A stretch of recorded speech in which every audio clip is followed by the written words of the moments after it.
and welcome to Diverse and Inclusive Leaders, the show where I interview the most inspirational and thought-provoking leaders of today and unearth their unique stories of diversity and inclusion to help inspire, educate and motivate others to make the world a better place. Today I am delighted to be joined by Mirko Senatore.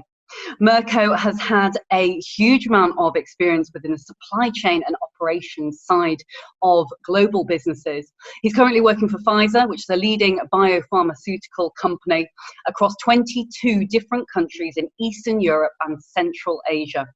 He's held a variety of very senior positions across a 12-year tenure, including Director of the Supply Chain Network Solutions and Excellence across EMEA.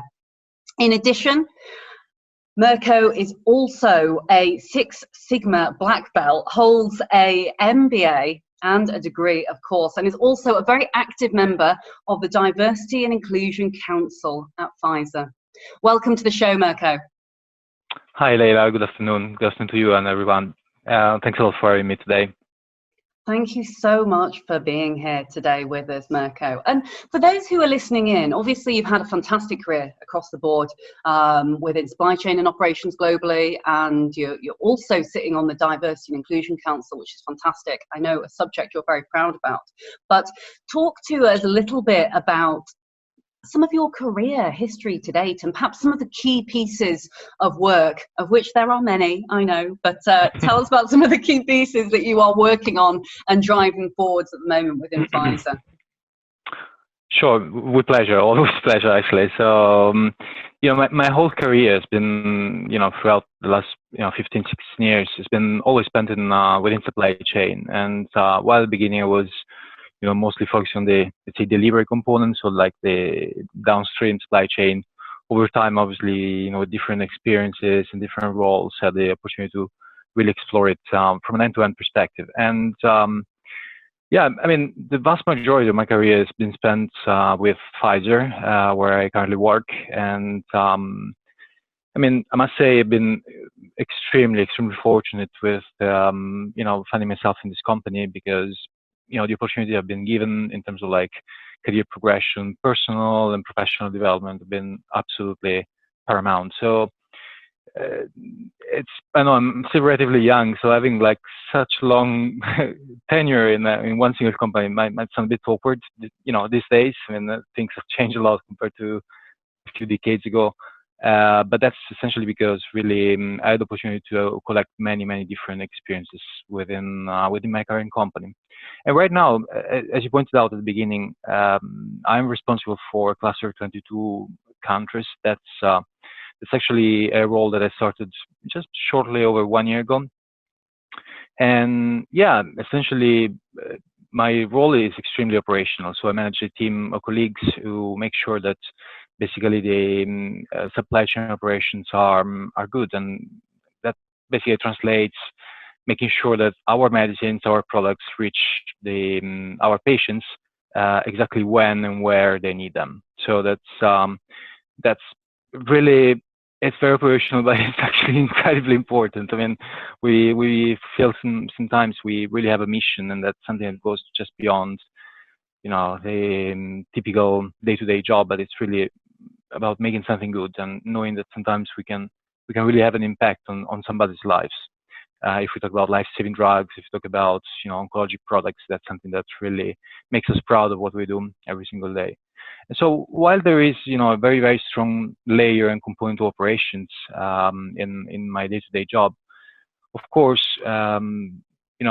managing a relatively large cluster of markets who somebody would define so like emerging, in reality, I prefer to say they are limited revenue because they're smaller than, traditional Western European markets or US and so on. There is a very fascinating and very charming part of the job for me, which is really bringing an element of transformation.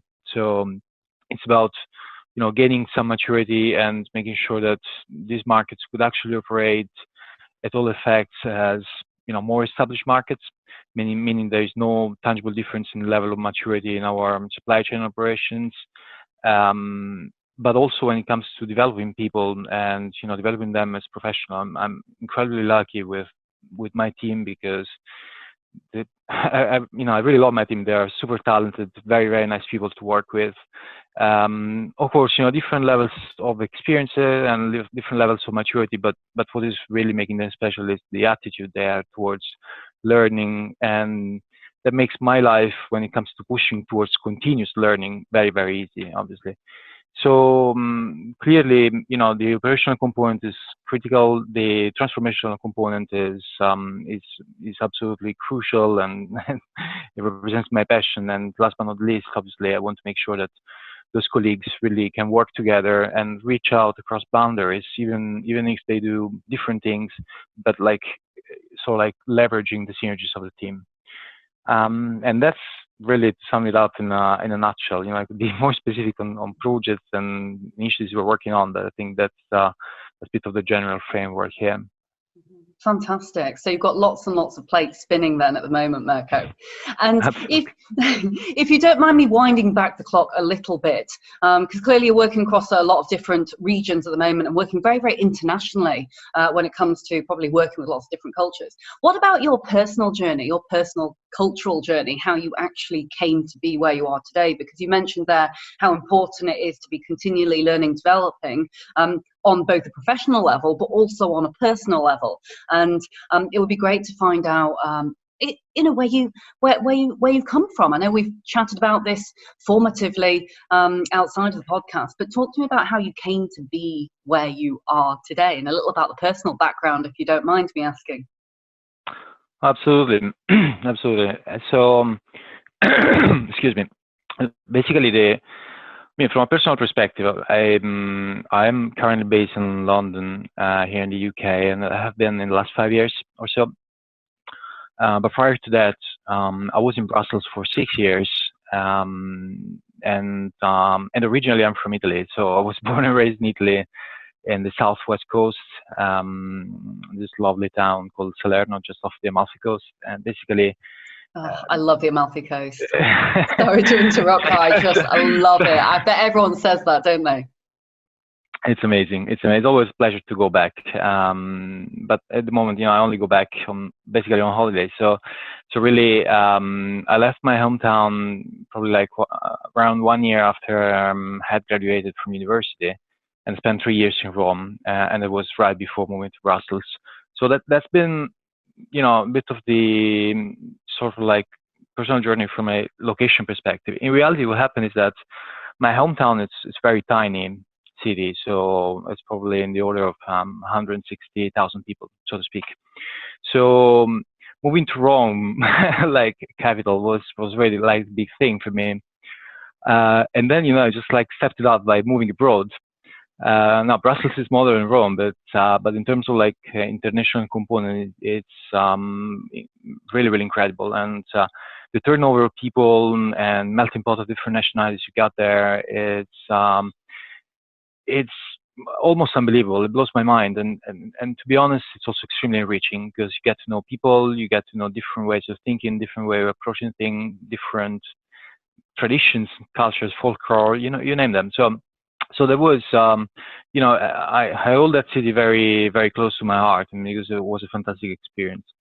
And then, just bringing it up one level, I came to London. I mean, it's 11 million people living here, a huge city, basically a number of cities within the city, and likewise, just like in Brussels, melting pot of pretty much, you can.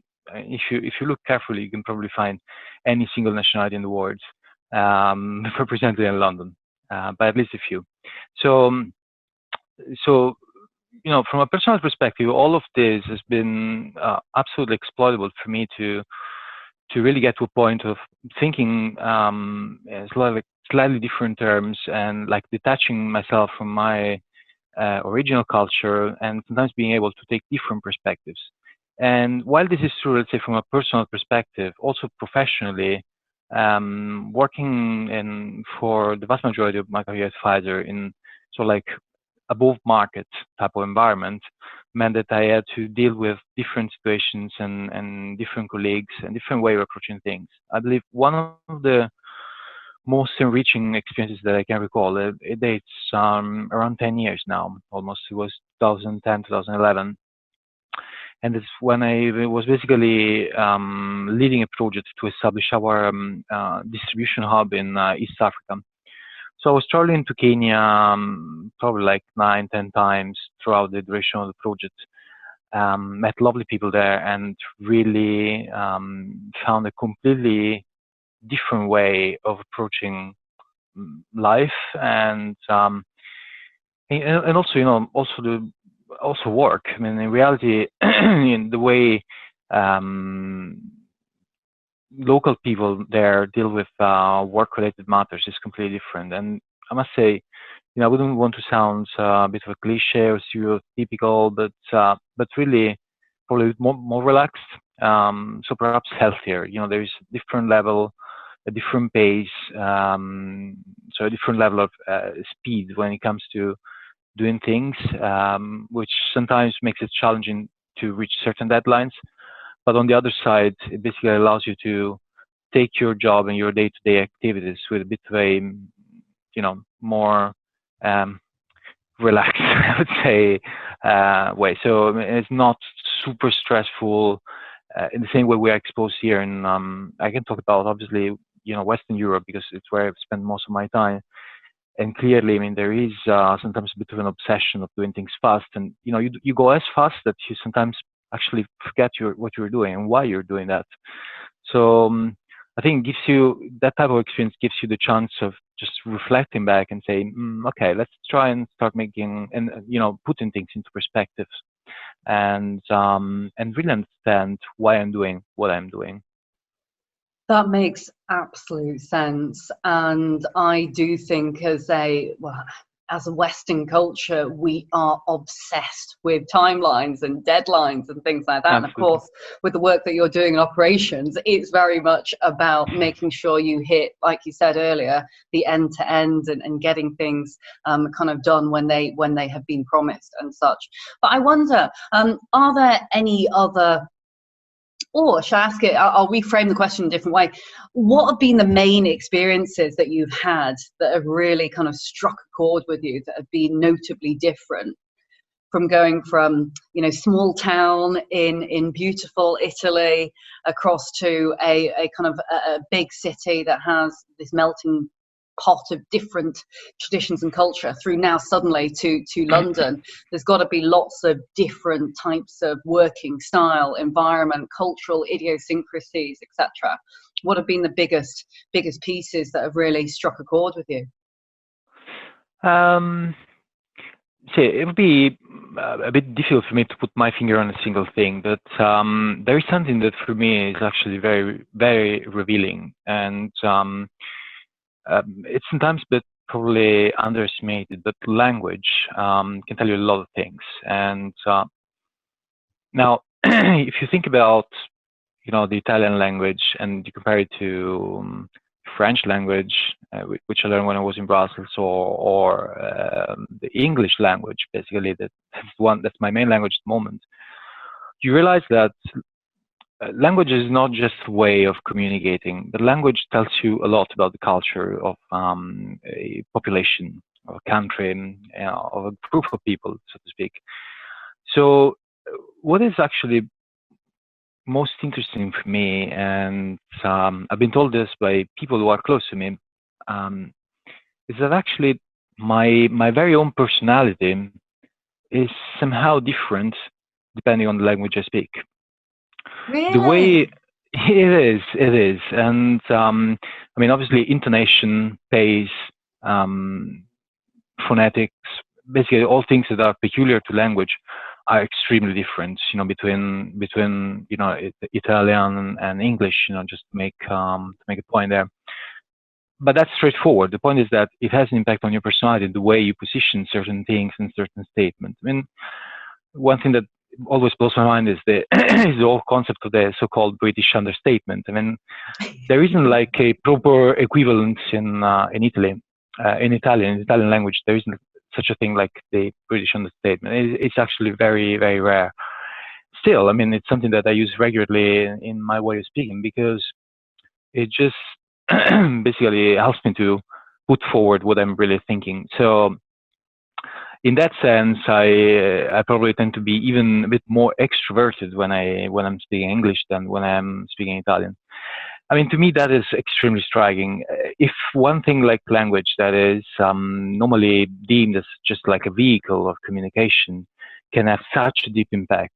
Imagine when you like start to space out and go broader towards other aspects like culture, so like traditions, food, public holidays thing. What is behind a public holiday in one country or another? I mean, it's absolutely fantastic, and with that obviously comes the flip side of the coin, which is working in an international environment. You are confronted with a number of different levels when it comes to even English proficiency, which is the language we use to communicate, and that means that sometimes that very same thing could create certain fractures because people are not capable always of expressing themselves the way they would do in their native tongue. So I guess that's probably like one thing that comes to my mind when you ask me something like that, because pointing out specific cases, I would have like many of them really. But clearly, one thing that I must say, and then I can say with a certain degree of comfort, is that relocating to a different country is it's an extremely exciting and very enriching experience, but it's never easy. It's never easy to get acquainted to new ways of living. It is never easy to get acquainted to, I don't know, health systems that you can find in the country, food, the whole things. I mean, and it's just like it forces you out of your comfort zone. Especially if you do that on your own, which I did when I moved to Brussels. It was actually very challenging. I mean, there were times when I was in Brussels in the first few months where I was really questioning, have I done really the right thing here? Because it's tough. But then you push through, and things just start to get better and better, and eventually you never look back and you never regret the decision. So many interesting subjects there, and just going back to something that you said previously, the British understatement, that is so true. And it's funny because I had this conversation with my husband the other day, who is he's an American. He lived in China for 12 years. I think I told you the story actually before, but he lived in China for 12 years, and he said the biggest culture shock was coming back out of China and then moving to the UK, because he couldn't, whilst he speaks English and is American, the British understatement, as you so articulately put it, was something that he found really hard to understand. It was, he's speaking the same language, and he said the British were saying, "Are you okay? Are you okay?" And he was like, "Yeah, I'm absolutely fine. I'm fine. Why do you keep asking me?" And it's like, no. They're just asking whether you are okay. I think the way that the British somehow, we say things, but the undercurrent or the meaning is often slightly different when you translate that, as you say, into someone else's cultural understanding. It can often be incredibly different, can't it?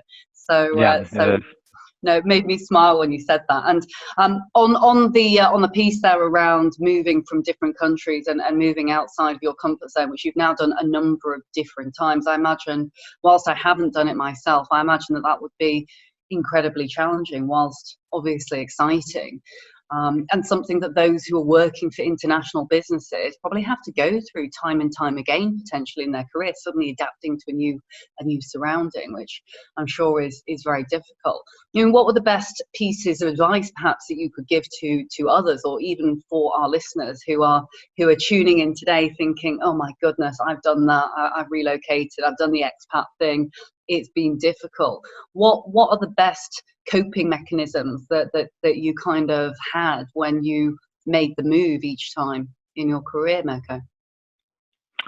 I think at risk of sounding a bit banal, almost, I would say probably like the most important thing would be there to stay open-minded.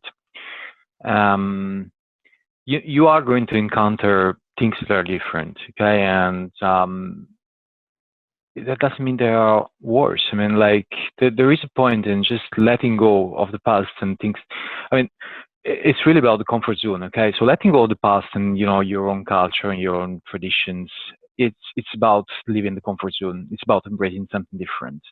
Um, I guess, if you were to move to US from Europe, for example, would you be really eager to let go of such a nice thing as celebrating Thanksgiving?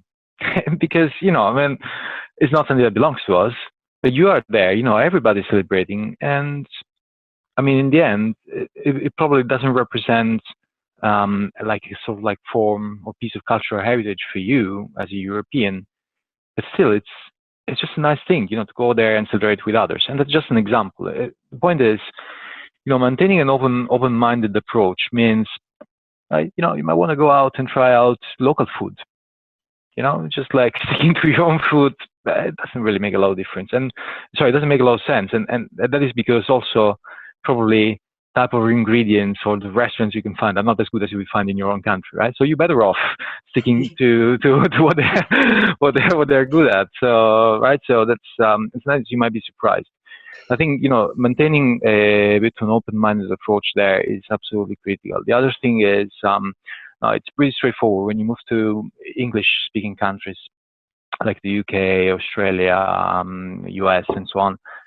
I mean, supposedly you start from a, let's say, decent level of English, so that's not very complicated. But if you think about countries where you don't speak the local language because it's not English and you need to learn, well, that's a major challenge. But honestly, also one of the best investments you can do, because in reality, you probably will never need any local language in your day-to-day work if you are an expert.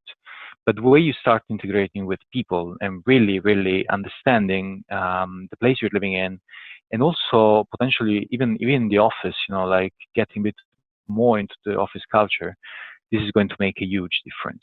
For me, I could have lived my 6 years in Brussels without learning a word in French. And it was absolutely fine. The amount of expats that live in Brussels is incredible, let alone the amount of Italians. but with that said, I started from basically zero. I never studied French before. And when I did and started to really speak the language and become, relatively decent at speaking French, the way I could really integrate with people, speak with people, just random strangers you meet, like that, every single day, there was an incredible value add. When you do so, I mean, the number of doors that open up is just incredible, because you might find somebody who could actually not express themselves in English, but maybe they're so very interesting people, and you're missing out on opportunity there, because if you can't communicate, possibly you can't get to know them.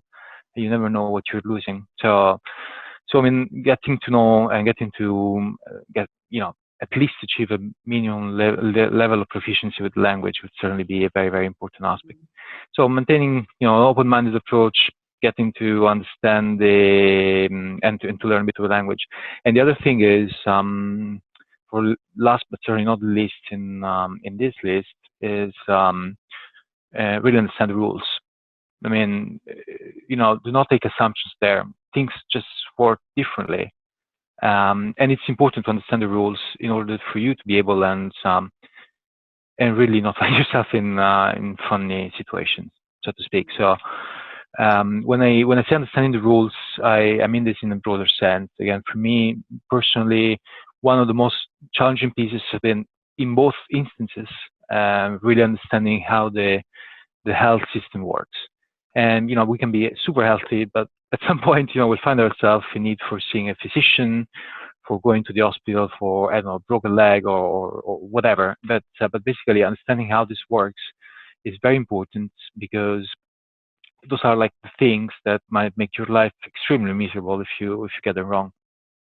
Indeed, that's really good advice. And I think keeping that open mind, whilst it is difficult sometimes to push yourself out of that comfort zone, is absolutely imperative. And actually, like you said, when you landed in Brussels, you kind of thought, oh my goodness, have I made the right decision? Actually, you got yourself out there, put your head above the parapet, embraced local traditions and others, and suddenly you're loving life there and really enjoying things. And it can, I guess, have a positive benefit. Like you say, you know, maybe if we have this almost intersectionality of different cultures, we can be celebrating Christmas and Thanksgiving, as I now do. It's another excuse to enjoy oneself, and then also celebrating Chinese New Year as well, and Exactly. celebrating with friends who enjoy other festivals, Diwali and such like. Actually, the world is better surely when it is that kind of big melting pot of different cultures and traditions, and we keep an open mind to it all.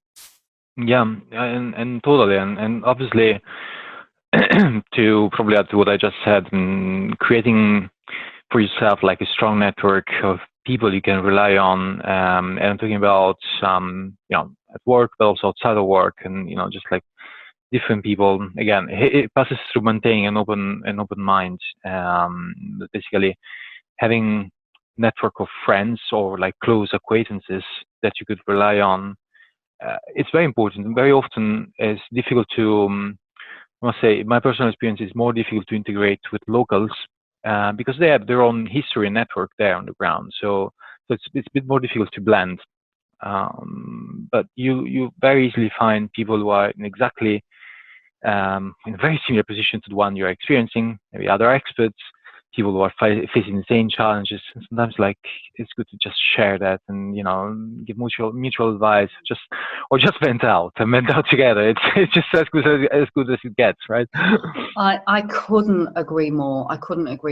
And I think as human beings, we kind of, you know, we all want to blend, in inverted commas. You know, part of us wants to fit in. It's the human desire to want to feel that that requirement that we have similarities to others. But at the same time, like, you know, like you mentioned, being in a workplace that is enhancing and actually creating a good environment for lots of different individuals is very, very important. And I'm sure with the work that you do on the D&I Council, that is an imperative. And I wonder, before we kind of end up running out of time for today, whether we could talk a little bit about the work that you're doing around D&I at Pfizer, and also what diversity and inclusion actually means to you, because I'm sure there's many things that fall underneath that umbrella, so to speak. Yeah, it's only one of my passions, and it's something that just goes above and beyond the, let's say, day-to-day job. I mean, everybody who's at Pfizer involved in the diversity and inclusion activities do that as form like voluntary work on top of their, let's say, official work. But I must say, again, I am feeling fairly lucky with that, because Pfizer is actively supporting this, and even in our new values, you know, earlier this year, sorry, I must say last year, actually, we're in 2020 now, but last year we the 4 key new Pfizer values were released, and amongst those you find equity, which really talks towards, you know, the concept of diversity and inclusion and everybody feeling involved. Now, my work specifically with the Diversity and Inclusion Council and European Council here in Pfizer started around probably 3 years ago, when I decided to opt in for that and just to join the proceedings. And immediately I was ending up in what we call the inclusiveness work stream. So I mean, my work has been mostly focused on the inclusiveness. Obviously, there are we call chapters that are more orientated towards, you know, so like looking after certain other aspects of diversity, you know, from the more traditional ones like, you know, LGBTQ to gender diversity, of course, as well as cross-generational diversity and so on. So there are many areas of work. But myself, I'm more involved on the inclusiveness beat. And in that regard, basically, what we've been doing at Pfizer was really to, you know, engage in a journey and start to develop a number of tools, a number of workshops towards inclusiveness, and also engaging, most important, not just with people who, again, voluntarily decide to sign up for certain things, but also with leaders. Firmly believing that, obviously, the leadership component there is absolutely critical. Initially, you know, just as an anecdote, basically, the workstream was initially called inclusive leadership. And I remember one of the first meetings I was challenging that. I said, guys, man, if we want to be inclusive, we need to make people feel included. And if you say leadership, yes, we all are supposed to be leaders, okay? Leaders of ourselves, leaders of our work. But naturally, let's face it, like the inclination for people when you talk about leadership, they will think about people managers, okay? And we want to capture the whole population here. So why don't we switch? So we dropped inclusive leadership, moved to inclusive culture, which makes it indeed much, much more inclusive. I mean, it's just a word, but it might make a difference when it comes to, the initial perception and sort of like unconscious bias that people might encounter when dealing with something like that. Now, my work specifically within this work stream, especially in the last year and a half, probably has been dedicated mostly to developing inclusiveness measures. And to me, that's a bit the big question mark, the elephant in the room. How do you measure something that is so intangible, such as inclusiveness? So that was, that required a bit of brainstorming and brain dumping, if you will. And in reality, we developed a framework based on at least 5 different metrics, 5 different areas. Because on the one side, we do have a corporate, what's called Pfizer Voice. It's basically a survey that we run on a yearly basis across all employees.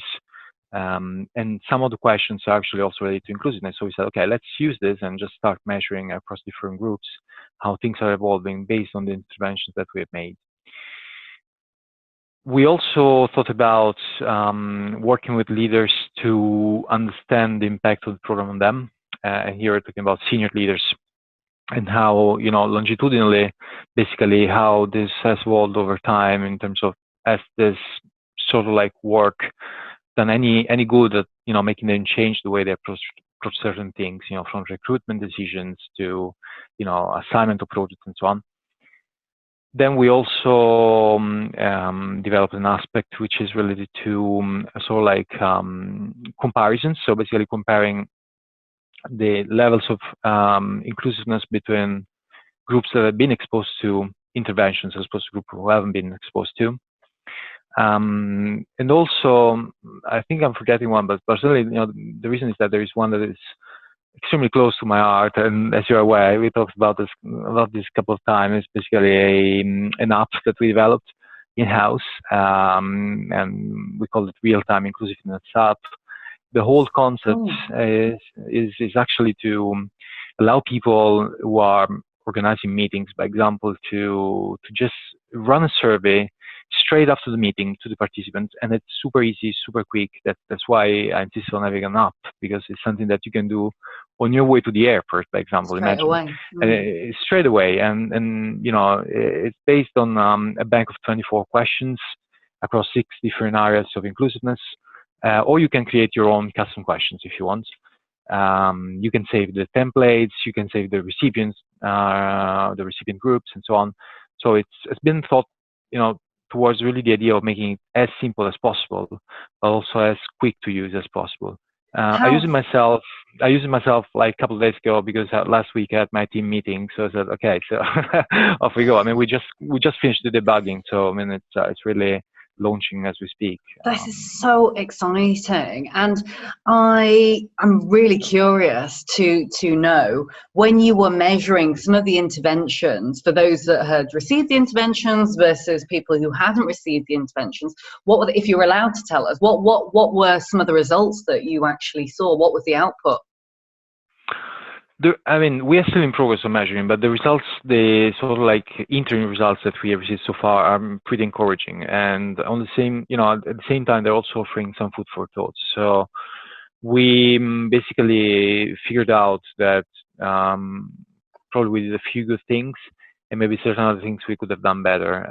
Particularly, one striking point there was the fact that you can't possibly, this is something that will still take a while to be self-sustained and self-sustainable. Okay, that means that continued effort into this is required, particularly when it comes to, by example, following up after a workshop. So you have an inclusive culture workshop.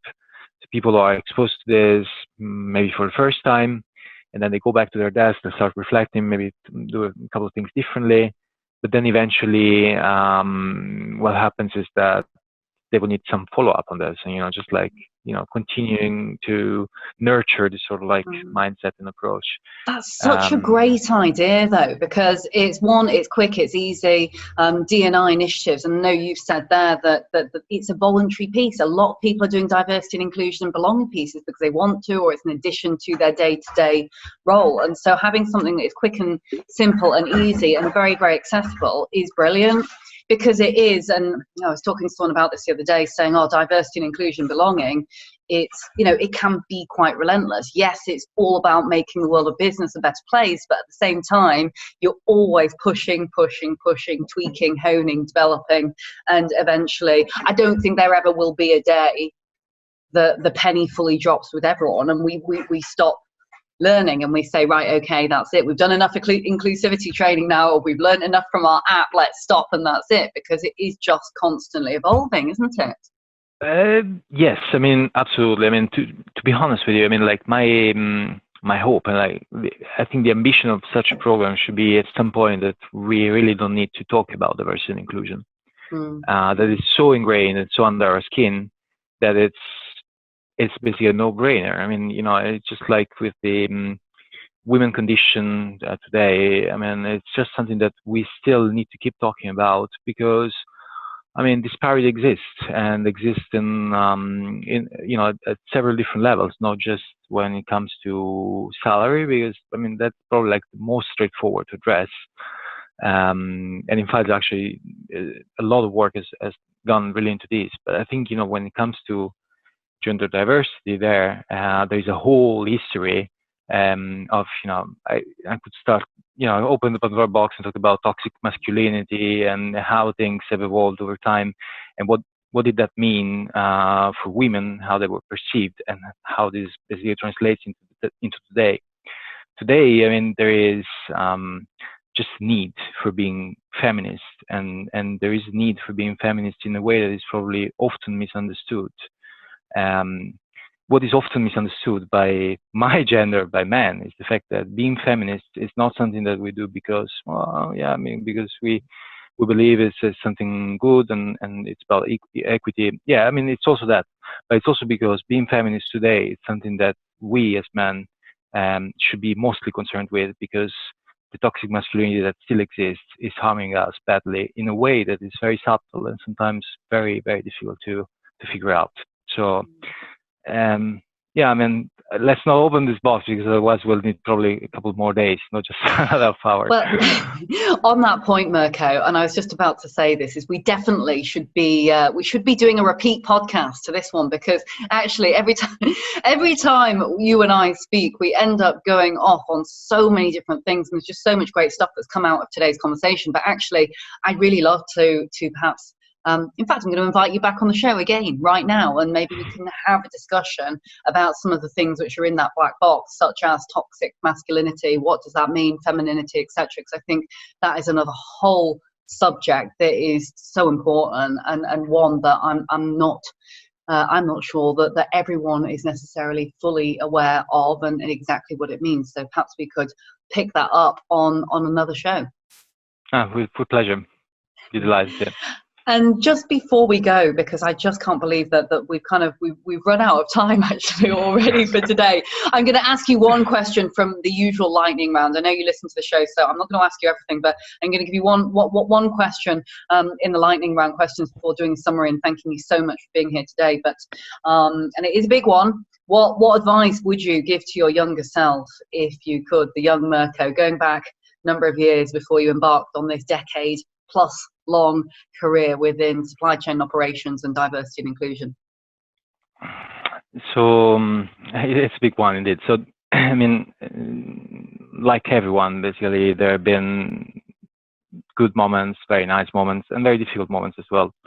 Work-wise, I think one thing that I had to learn, and I was forced to learn at some point, was just to let go of things. Sometimes you just need to let go of things. I mean, that's probably the way of synthesizing it, because